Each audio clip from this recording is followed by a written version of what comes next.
Hi everyone, Jaquez here, back again with some fresh insights and walkthroughs.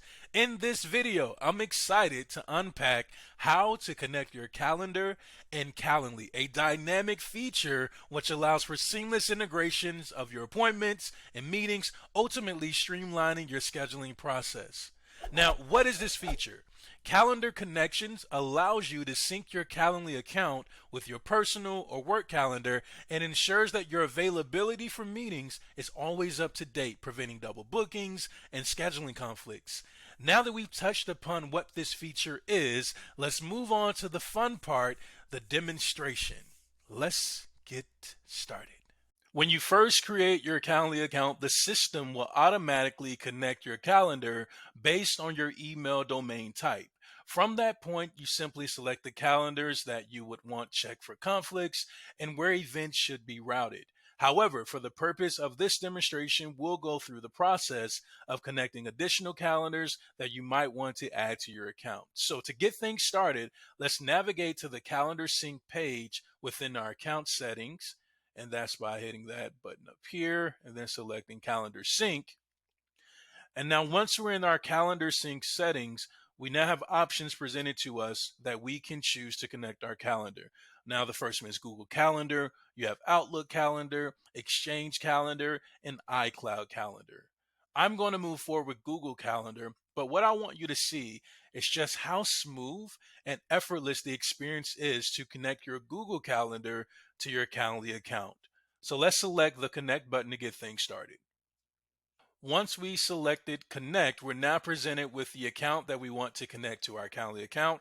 Or if you need to, you can choose a different account that you would like connected. I'm going to go forward with j.hodo. Then you want to approve the ability for us to share our name and email address with Calendly. We're going to select continue. And then you're presented with the things that Calendly needs access to in order for us to use Calendly efficiently.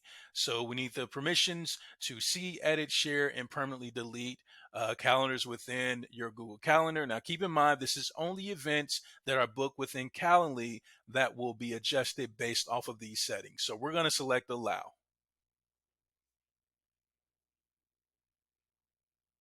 Once we've done that, our calendar has been successfully connected to our Calendly account. Now let's discuss the different settings and configurations that we can place on our newly connected calendar.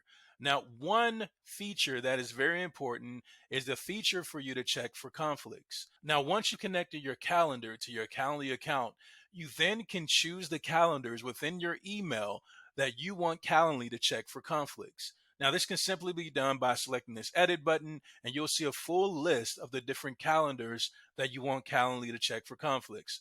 Now, this feature here prevents those double bookings. So you want to choose the specific calendars that you know that you have activities lined up on that you want Calendly to view and to make sure that you're not booked for those times.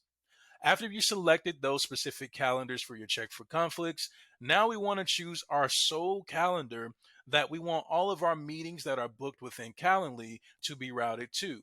So this can be done by selecting the edit button here and then simply choosing from the list the specific calendars that you want Calendly to route your booked meetings to. Now, by connecting your calendar, you're making your scheduling hassle free. It automatically blocks off times you're busy, allow clients or colleagues to book meetings during your available time slots, and updates your calendar in real time as meetings are scheduled. Now, if you're managing multiple calendars, remember to specify which ones Calendly should check for availability to ensure accurate scheduling, which is done in the Check for Conflicts section. Now, use this feature to publish events to one connected calendar to keep your calendar organized and to prevent any overlaps. For more detailed information and guidance, feel free to check out our Calendly Help Center. That's it for me. We've explored the in and outs of connecting your calendar into Calendly and how it can enhance your scheduling efficiency and customers' interactions. I hope these insights assist you in making your scheduling more streamlined. Remember, if you have any questions about Calendly features, drop them in the comments below, or you can check out our Help Center, which is also linked in the description below. While you're here, hit that subscribe button, like this video, and share it with those who will find it useful. Stay tuned for our next video where we'll dive deeper into Calendly features. Until then, happy scheduling.